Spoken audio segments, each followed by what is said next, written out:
नमस्कार, कशिश न्यूज देख रहे हैं आप। आपके साथ मैं हूं शिखा सरूद सिंह और वक्त हो चला है हमारे बिहार का। बुलेटिन की शुरुआत इस वक्त की बड़ी खबर से करते हैं, जहां मंकी पॉक्स को लेकर बिहार में अलर्ट जारी किया गया है। पटना के जिलाधिकारी डॉक्टर चंद्रशेखर सिंह ने लोगों के लिए निर्देश जारी किए हैं।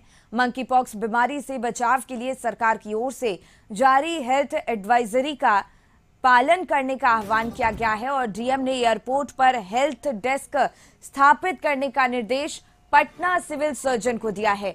आपको बता दें, मंकी पॉक्स बीमारी जानवरों के जरिए इंसानों से इंसानों तक पहुंचती है। विश्व स्वास्थ्य संगठन यानी WHO ने चेचक जैसी बीमारी मंकी पॉक्स को इंटरनेशनल लेवल पर हेल्थ इमरजेंसी घोषित कर दिया है। ऐसे में सूत्रों का दावा है कि ये बीमारी 1958 में बंदरों में पाई गई थी और अब इस वायरस ने इंसानों में भी अपनी जगह बना ली है।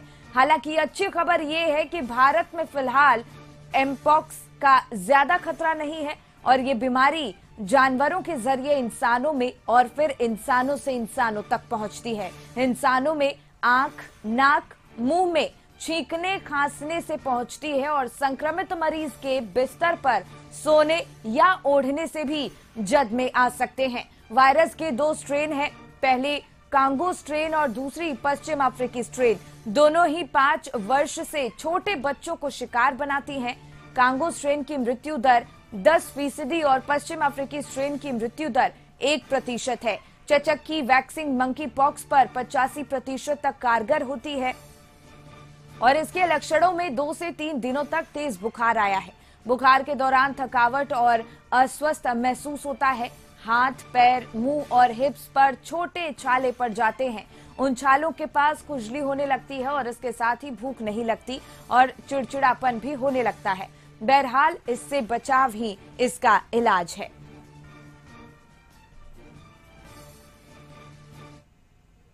पटना से बड़ी जानकारी आपको दे दें, मंकी पॉक्स को लेकर सरकार हाई अलर्ट पर है। एयरपोर्ट पर हेल्प डेस्क बनाया गया है। राज्य स्वास्थ्य समिति इसकी जानकारी ले रहा है। विदेशों से आने वाले यात्रियों की जानकारी ली जा रही है। 21 दिनों के केस हिस्ट्री की जानकारी ली जा रही है। NMCH को नोडल हॉस्पिटल बनाया गया है। तो पटना से ये जानकारी, जहां एयरपोर्ट पर हेल्प डेस्क बनाया गया है।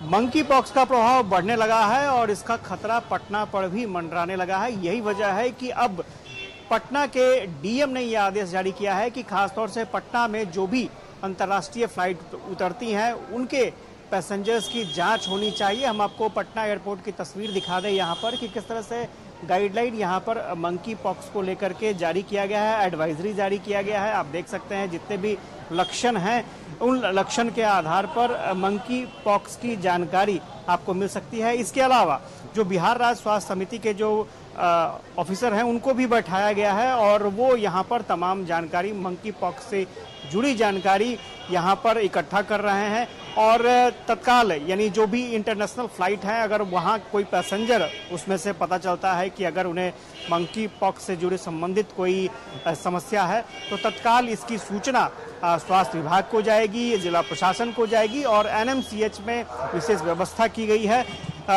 वहाँ पर भी ये आप लोग क्या जानकारी यहाँ पर इकट्ठा कर रहे हैं?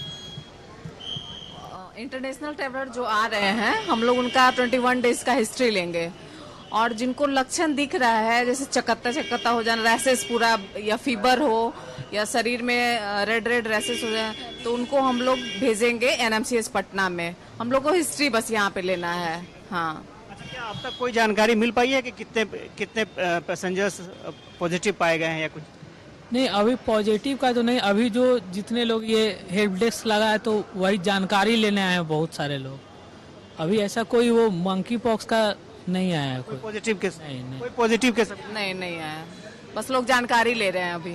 हाँ, स्वाभाविक तौर पर एक चिंता हो रही है क्योंकि अगर बिहार की बात करें तो 2023 में लगभग 27 ऐसे मामले आए थे जो मंकी पॉक्स से रिलेटेड थे और अब सबसे बड़ी बात यह है कि अलर्ट रहने का निर्देश स्वास्थ्य विभाग की तरफ से, जिला प्रशासन की तरफ से जारी किया गया है। अभी तक कोई मंकी पॉक्स से जुड़े केस यहाँ पर नहीं मिले हैं, लेकिन इतना जरूर है कि अब बिहार सरकार अलर्ट मोड पर आ गई है।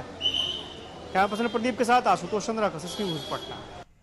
इसी पर और ज्यादा जानकारी लिए आशुतोष हमारे सहयोगी जुड़ गए। देखिए आशुतोष, मंकी पॉक्स एक बार फिर अपने पांव पसारने लगा है और इसको लेकर सरकार भी हाई अलर्ट पर नजर आ रही है। क्या कुछ व्यवस्थाएं की गई हैं वहां पर?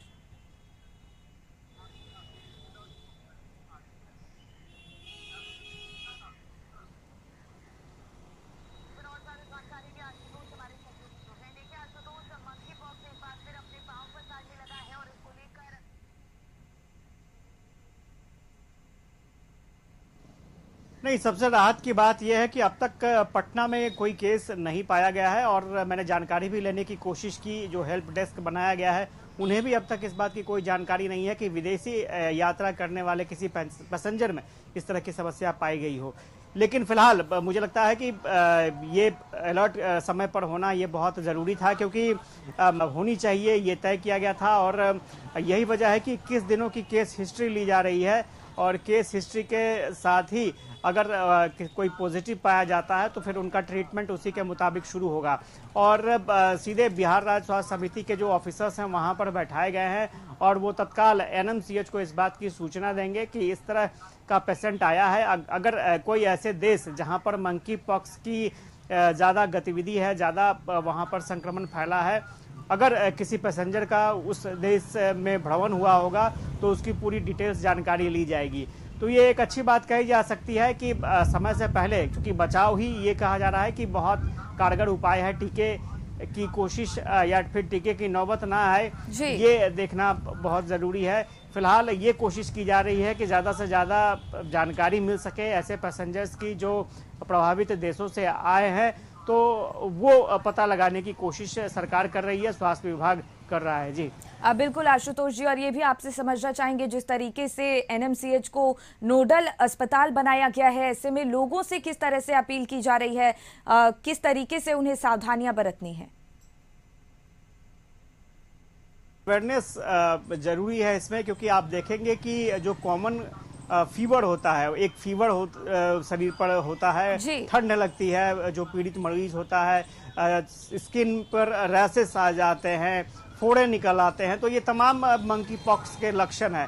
मैंने पहले भी कहा कि जो फीवर आने की बात अगर सामने आएगी तो स्वाभाविक तौर पर फीवर भी हो सकता है, लेकिन ये मंकी पॉक्स के भी संकेत हो सकते हैं। फीवर के साथ साथ जो बाकी सिम्टम्स हैं उनको भी देखने की ज़रूरत है। तो फिलहाल अभी तक कोई ऐसे केस बिहार में देखने को नहीं मिले हैं अभी तक, लेकिन फिर भी सतर्क रहना बेहद ज़रूरी है और स्वास्थ्य विभाग पूरे मामले पर एक्टिव नजर आ रहा है। जी बिल्कुल आशुतोष, बहुत बहुत धन्यवाद आपका तमाम जानकारी हम तक पहुंचाने के लिए। और यहाँ रुकेंगे छोटे से ब्रेक के लिए, फौरन होंगे हाजिर।